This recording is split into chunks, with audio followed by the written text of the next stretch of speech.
Oh, good morning, Red Hills Church. How you doing this morning? Good to see you. Hey, can we welcome everyone watching online? Come on, let them know how much you love them. We're so thankful for you watching online, being a part of what God is doing at Red Hills Church. If you're new, my name is Aaron Anson. I am the lead pastor for one more day of Red Hills Church. This is my last Sunday being your pastor. It has been over 9 years of being here at this church, and my wife and I are so grateful, so thankful, so blessed by this community, by Newberg in Red Hills Church. You know, the last couple weeks has been a series of lasts for me. And last night, I just want to tell you, every Saturday night, I go in my office and I pray for you and I prepare my sermon. And I realized when I first moved to Newberg, because I realized on Saturday night, we hung out with friends one Saturday night, and I could not stop thinking about my message. So I thought, I have to go into my office and think about my message. And I was just kind of thinking about the sermons that I've done over the last over 9 years. And I've preached about 400 sermons. I've preached 400 sermons, and I've preached those sermons an average of 2.5 times, because sometimes we had 3 gatherings, sometimes we had 2, sometimes we had 4. All right. So I've preached 1,000 times at this church. I've studied about 15 hours a week for a sermon. That's how long it takes to put a sermon together. So I've studied over 6,000 hours of the Bible to preach and to teach the Word of God. And today's my last sermon with you. Everything boils down to today. I never imagined this moment. A pastor never plans his last sermon with a church. But today, here it is. I want to talk about that today. There was a season in the life of our church. It was in 2016 where we changed the name of our church. Has anyone been around long enough to go through our name change? And in our name change, I remember someone at our church saying, they said, Aaron, actually they've said this to me since I had been here, since 2013. They said, we used to print off T-shirts once a year. He goes, I love getting church T-shirts. And so with the name change in 2016 and 17 and 18, we went on a T-shirt mania. We printed thousands of T-shirts. Does anybody remember that? Thousands. We spent probably $40,000 on T-shirts over 2 years. And it was interesting because some of you think, oh, well, that's a lot of shirts and that's a lot of money. But we had so many T-shirts going around that we would find the T-shirts at Goodwill. And I remember one girl, she came up to me at church, and she missed out on the limited edition. If you remember this shirt, it says, I love my church. All right, it's a limited edition. We printed about 1,000 of those, and it was to get people to just buy into the mission and vision of Red Hills Church at that time. And she said, I never got one of those shirts, so I saw it at that thrift store on Main Street. I think it's called Lucky Finds. It was in the window, and she went in and bought it. And I thought, that is redemption, right? Buying back something that's already been paid for. And it gave me the idea that every time I see Red Hills Church shirts in the thrift stores at Goodwill, I'm going to buy them back. I'm going to redeem those because they're that important. And we even started hearing about people coming to our church because they saw someone wearing a T-shirt. And we printed out probably 2,000 shirts that said, it's okay to not be okay. I mean, we plastered that message all over town. I saw people who didn't even go to our church wearing that shirt. And how many of you, your church T-shirts turn into work shirts? Does anybody, does that happen? For me, it's workout shirt, and then it turns into a work shirt. And a few years ago, someone in our church named Linda, she made me a gift, and she handed me a blanket. And as a pastor or as a man getting a blanket, I kind of thought, well, you know, and to myself, like, what is this? Why am I getting a blanket? And she was a blanket maker or a quilt maker, and she took all the T-shirts from Red Hills Church during a 2-year period, and she quilted them together. And she handed this to me, and I've showed this on and off to our staff. But as I look at this shirt, I'll just let you read some of the shirts. Some of you want those shirts. Some of these you will never find again unless you dig through Goodwill. You might find some. And she handed me this shirt this quilt, and I had received, one other time in my life, I had received another quilt. All right? Apparently, some of you are going to start giving me quilts as gifts. When I graduated Bible college, when you became a licensed ordained pastor at Bible college, these old women in the Foursquare church would make you a quilt. Do you know did that happen to you? And they would give you a quilt on the day of your licensing ceremony. And I tell you, and I love that blanket, but that blanket is like, I didn't fold it up nicely. We actually used it, and it's like falling apart. And I realized that there is a difference in quality of quilts. And Linda just so happens to be a master quilt maker, quiltess. I don't know what you call them, someone who makes quilts. And I realized the strength and integrity and the beauty of a quilt is not just found in the panels that make up the quilt, but it's actually found in the stitching. It's found in something that you can't always see and you can't always articulate. And it's the seams that bind the quilt together that make it beautiful. I started thinking about us as a church, you as a church, God's church.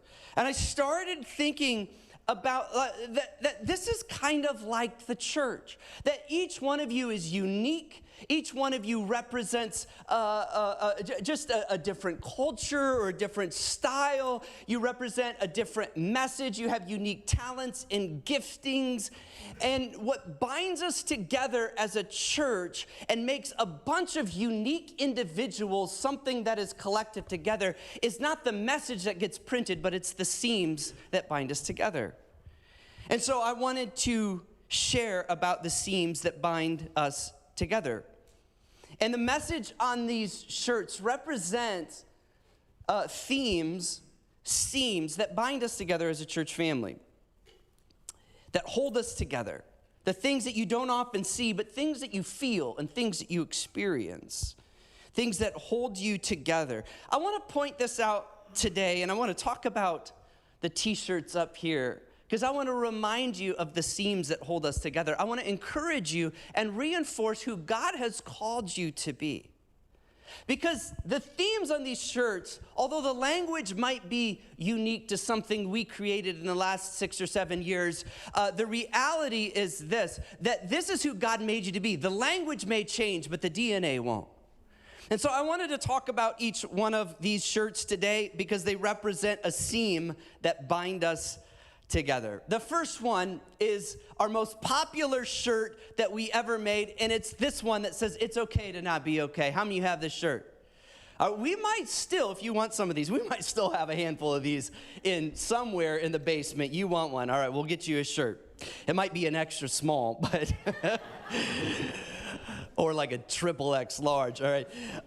So we printed this. I mean, thousands. We got 3 different colors, and the camo one was like, that was the favorite one. Like that, if you have that one, you're special, because we didn't think that would be as popular as it was, but it was really popular. In fact, this shirt represents 2 seams that I want to talk about that hold us together as a church. The first one is this. It's the seam of acceptance. The seam of acceptance. You see, we wanted everyone who walked through the doors of our church to feel loved and accepted, to feel like they belonged, like they were welcomed home, to feel comfortable, to feel loved, to feel like they were a place where people saw them, loved them for who they are. I like how Romans talks about accepting one another. Romans says this, "Accept one another, then just as Christ accepted you in order to bring praise to God." It was interesting because after printing these shirts for 2.5 years, 2.5 years after printing those shirts, we started hearing people say when they were baptized, when I came into the church and I saw we had a big logo of this on the door up here in 2016. It's okay to not be okay. I knew this was church, a home for me. And it started to become part of who we are, that people felt loved and they felt accepted. It's interesting because some people struggle with the idea of acceptance in church, and they struggle with it because they confuse God's love and acceptance with God's approval. See, God's love and acceptance is unconditional. He loves everyone because everyone is a child of God. He created everyone, and he loves his creation. But love and acceptance is not the same as approval. I think there's another element in here that over the last 9 years I've tried to teach you and to reinforce in you this principle of grace and truth as a church. It's interesting because some churches err on the side of grace and some churches err on the side of truth. Grace, where everyone's loved and accepted, doesn't matter how you live, doesn't matter what you say, like you are welcome here, you're part of the community. And then truth is, here's what the Bible says, and people fear being one or the other because they don't want to turn into a legalistic, moralistic church where it's all about performance. And on the other side, people don't want to be a part of a church where anything goes. But here's what I find interesting, that when we look at the life of Jesus, that Jesus didn't just balance grace and truth. He was grace and truth. That Jesus had the ability to be 100% grace and 100% truth. Listen, our church is a church full of grace and truth. I believe as a follower of Jesus, we can be 100% gracious and 100% truthful, relying on the word of God. I think we should aspire to be both. It is not a half and half. It is 100% of both. The second seam in this church shirt, it's okay to not be okay, is this, the seam of vulnerability. It's interesting because the strength of a Christian is not in his or her ability to be perfect. The strength of a Christian is in his or her ability to admit weakness. I read this verse last week, but I think it bears repeating. 2 Corinthians 12:9. And in fact, I mentioned this last week, that this is the first sermon I ever preached to adults was from this verse. I was 21 years old. And it meant a lot to me then because I could not preach. No one went to me as a young guy and said, you know what, you're going to be anointed to be a communicator and preacher of God. Like, no one said that to me. So when I got up, I literally preached the verse that gave me the strength in order to preach. It says this, but he said to me, my grace is sufficient for you, for my power is made perfect. Help me out here therefore I will boast all the more gladly about my weaknesses so that Christ's power may rest on me. See, in the gospel story, weakness is the way to strength. This is countercultural. All right? Usually, we don't talk about our weaknesses unless you're asked at an interview. And if you study how to answer that question, and by the way, if you ever interview people, like your people interviewing know like you're trying to trick them, because what you try to do is give a weakness that's really a strength.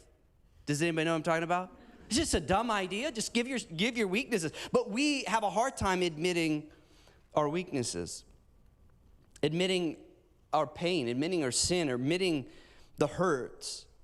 In fact, when we moved here 9 years ago, Brianne and I had this prophetic picture of Newberg in that it was when we moved here, people would say, this had the most churches per capita than any other city. And we're like, what are people talking about? And there was this thing in 1980 or something that somebody said that, but it actually wasn't true because we have less churches today than we did back then. But we realized that there was this kind of veneer over our town of religiosity. And Brianne and I wanted to kind of peel back that veneer and see what's underneath. It's why we started to say things that at our church, it's okay to not be okay. Because we wanted people to be vulnerable. We wanted people to because when you're vulnerable and you admit what's really going on, that's when Jesus can change you. That's when transformation happens.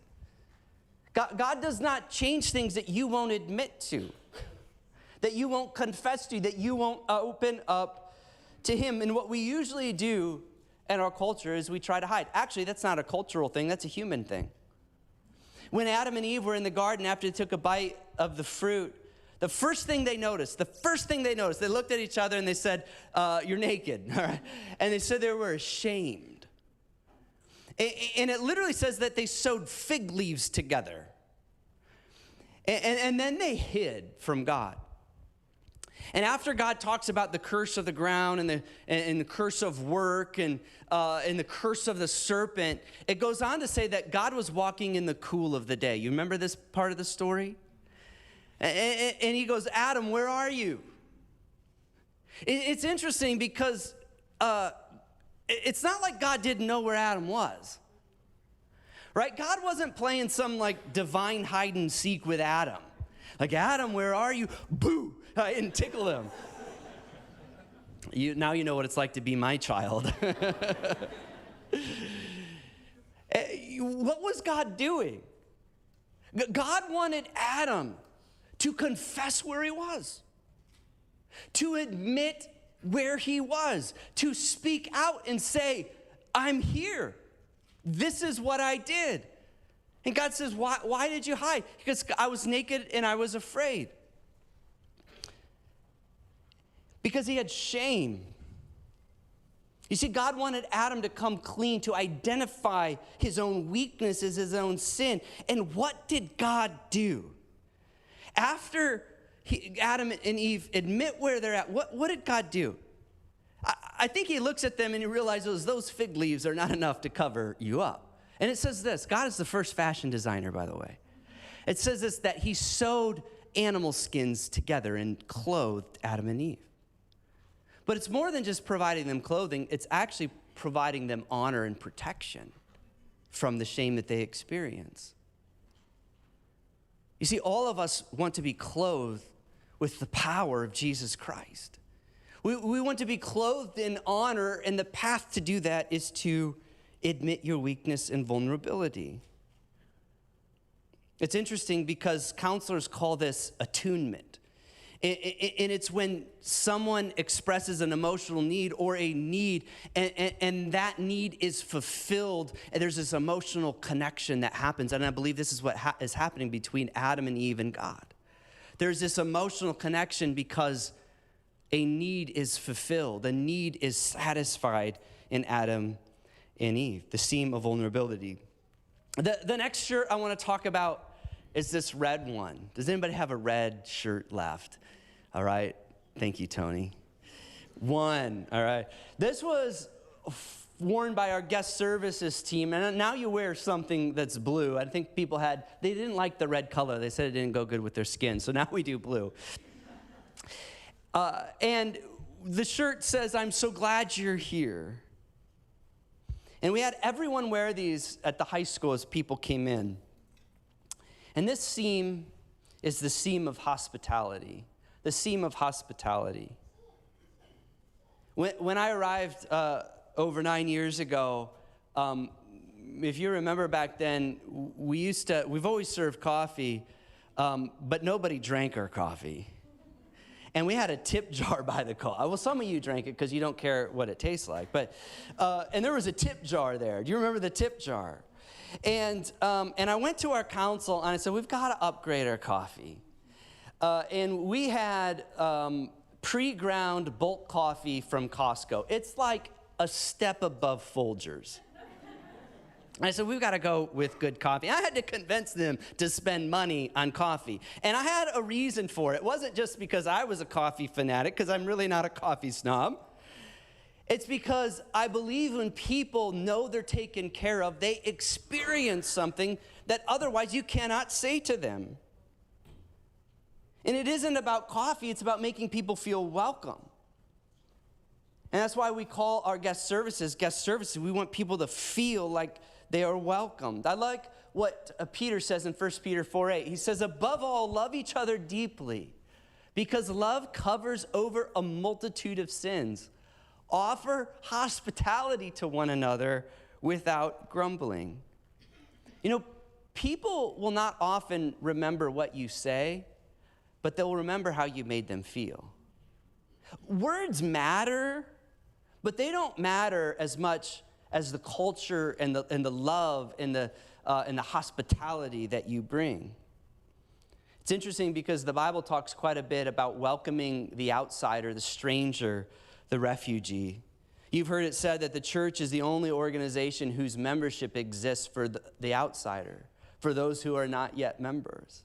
We offer hospitality as a welcoming people, to welcome people in. We want them to experience what we experience. I want to look at the next shirt. The next shirt is the lightning bolt. And the lightning bolt, this was on the back of the shirt, and actually this was on the front of the shirt. In the back of the shirt, it said Strike Team. Does anybody remember what Strike Team was? All right. No one had the privilege of being on the Strike Team in this room. No, you were on the Strike Team, weren't you? The Setup Teardown Team.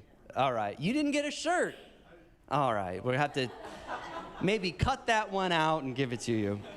Kate, can we have a shirt made especially for Michael? So when we met at the high school, some of you have been here after the pandemic started, but we used to meet at Newberg High School auditorium, and we would set up and tear down for 900 people. And I tell you, it was an amazing process to see. We've got 3 trailers that are loaded with equipment, and after a while, the setup teardown just became so smooth, and we called everyone on that team, we called them the Strike Team. And these were the men and women who got up earlier than everyone else and stayed later than everyone else to set up and tear down. And the theme I want to talk about with the Strike Team is the theme of servanthood. The theme of servanthood. Peter goes on to say this. He says, each of you should use whatever gift you have received to serve others as faithful stewards of God's grace in its various forms. We are all called to serve others. I've always said everyone has a ministry in the church and everyone has a mission outside the church.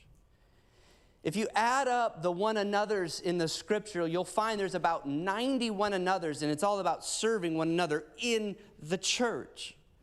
We are all called to serve one another. You know, early on, I learned a very important principle as a pastor. Because the first couple years as a pastor, the church is starting to get to know you, and people are deciding whether they're going to stay or not.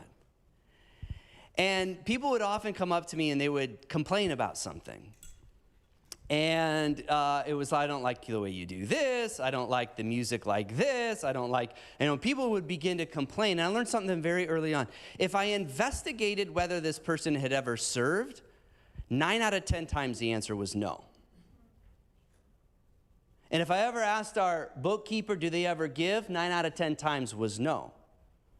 That the people who had the most complaints were the least invested into the church. Now, those people who did give and serve, I took seriously. It's like, oh, you matter. Why? Because that represented their investment and their commitment to the body of Christ. And this is what I've learned. This is so important, that the happiest people in the church are those who give and serve the church. If you're frustrated with the church, join a team and join a group and start giving.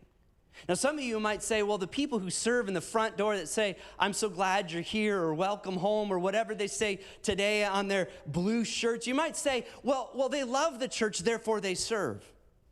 And the way it works at our church is we try to get you in next steps, and we try to get you serving as quickly as possible. And I guarantee people who were part of Strike Team, they didn't wake up at 5 a.m. in the morning and said, oh, I'm so thankful to get up early and set up everything. What happens is your heart follows your serving. Your heart follows your money. Your heart follows your serving. Where your treasure is, there your heart is. The greatest treasure that you have is your time and your talents. So your time is the one thing that you can never get back. It's the greatest asset that you have in life. And to give that to God's church, to give that over to God's church. What's my point here? Stay faithful to Jesus. Stay faithful to Jesus. I've always said that big faith comes through a series of small steps of faith in our life. maybe some of us were taught that to believe in Jesus, you have to take one giant step of faith. Maybe someone drew a picture with like a chasm and said, you have to jump over this chasm or you have to walk over the bridge. But I believe faith is a series of small steps in the right direction. Because faith is the size of a mustard seed. It's tiny. It's not big faith. And people who have great faith, they've just had faith in the right direction for several years. And I believe faithfulness to Jesus is faithfulness to his church. The next shirt is I belong to a tribe. Now we had a women's shirt made, and we had do we have another one? Oh yeah, there you go. We had a men's shirt made, and I think we still have, do we still have some of these shirts? All right, we still have some of these shirts. Ask Kate if you want a shirt. We will give these shirts away before the next pastor comes, all right? Let me tell you about the genesis and the story of tribes. In 2016, we did an all-church small group campaign, and we called it Transformed. And we did a curriculum from Rick Warren, and it was the first time we had everyone in the church join a group. We had 95% of our church adult attendance in a small group during that time. And the next year, we did another small group. And the third year we did small group, the small group curriculum was called Tribes. And it's the one that we wrote ourselves as a staff. And in that name stuck, that word tribe stuck. And after that, it became known that every group we do where people are connected is part of a tribe because we want people to belong to something. In fact, it says, I belong to a tribe. And when I wore that shirt to the gym, people would ask, what tribe do you belong to? And I got to tell them about Jesus, and I got to tell them about our church. And this theme is the theme of community. It's the theme of community. What is community? Community isn't just getting together with friends and having fun. Community in the Bible is much bigger. Just think of the word com, which means with unity. To have true community, you have to have unity. And the strength of a tribe is unity. I like how Luke says in Acts chapter 4:32, he says, all the believers were one in heart and in mind. No one claimed that any of their possessions was their own, but they shared everything they had. Talk about being different than the world. The church started in diversity. It started in diversity, and the thing that brought the church together was Jesus. You know, it's interesting, years ago, I did a sermon series in Philippians, with 9 months through the book of Philippians, and we started in Acts 16, the birth of the Philippian church. And the birth of the Philippian church is the most diverse church that you will hear of. It happens because Paul sets a slave girl free from a demonic oppression that caused her to tell the future.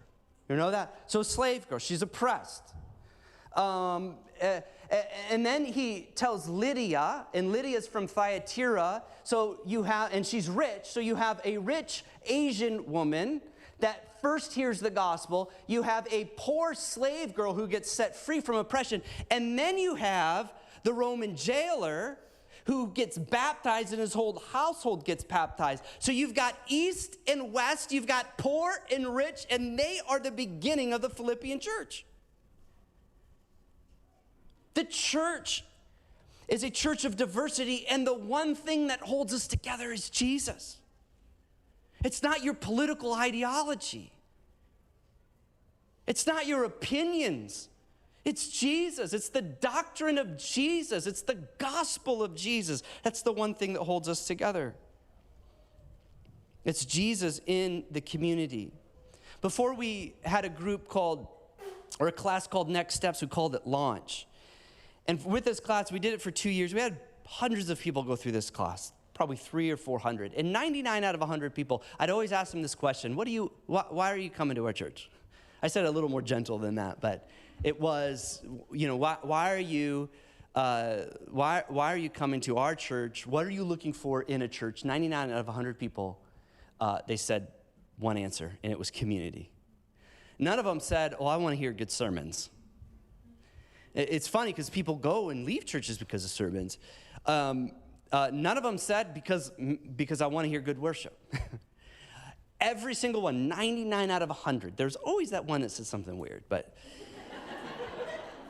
99 out of 100 would say, because I want friends to do life with.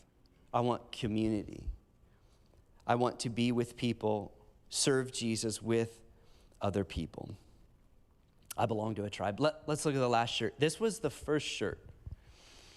And this is one that you'll have a hard time finding today. I know we don't have any more of those because I took like 4 of them. And you tell they're even like faded. And that, I don't know why that one's smaller, but you can tell maybe we reprinted some at one point. And I love my church. This was the first shirt that we printed thousands of. This was the one in Lucky Finds thrift store that was in the window that got redeemed. And this series was really, or this shirt was really about people giving their lives to the church, giving their lives to Jesus in the church, and to love his church. And it's the theme of sacrifice. And the theme of sacrifice is putting other people's needs above yourself.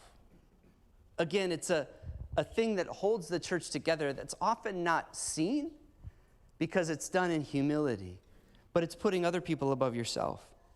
And part of that is loving the church. There's a passage, and this passage is about marriage, but I want to talk about how much Jesus loved the church.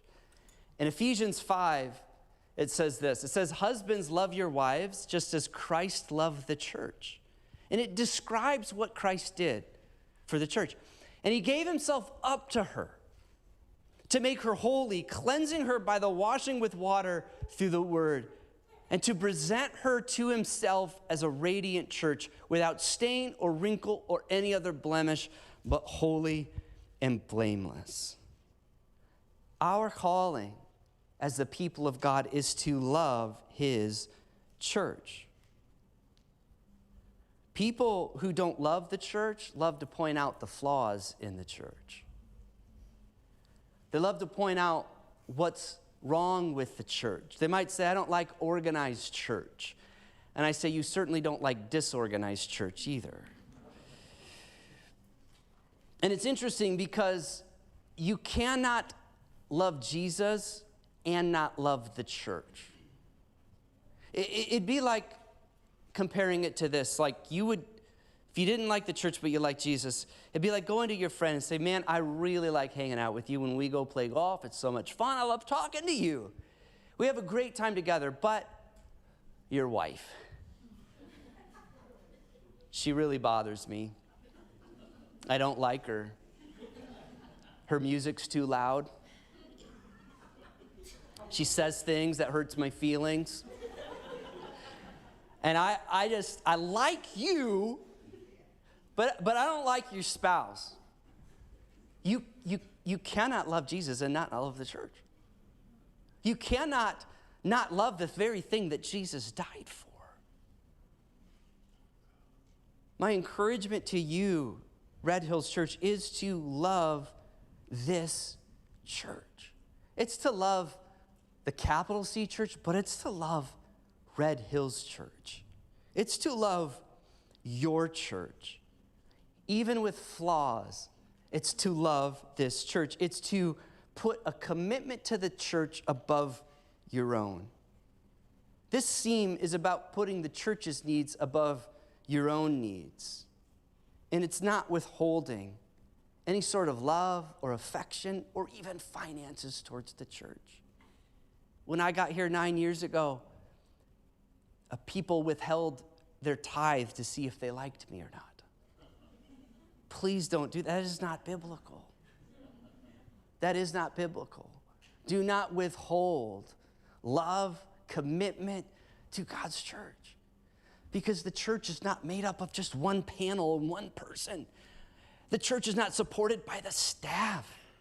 The church is every single one of us who are knitted together in unity. And I would say in sacrifice, support your pastors. In the future, I don't know when, but in the future, you will have a new senior pastor. And I ask that you love them as much as you've loved Brianne and I. When we came 9 years ago, we felt so loved and supported. And I know I even see some of you that helped us move into our house. And some of you put wine in our fridge, which was a nice gesture. But I remember, I mean, people started unpacking our boxes. They probably saw my underwear. I mean, they started putting our clothes in dressers. I mean, it made us nervous, but it was an act of love. And I ask you from the bottom of my heart, would you love your next pastor as much as you loved us? The average tenure of a pastor throughout America is 3 years at a specific church. I believe the strength of your love for that pastor is tied to their commitment and their tenure to this church. And some of you, I've seen from day one that we arrived, and I thank you for your faithfulness. And I ask you from the bottom of my heart to be faithful to this church, to be faithful to who's next, to stay connected and stay committed. We love you so much. Brianne and I deeply, deeply love you. We're proud of you.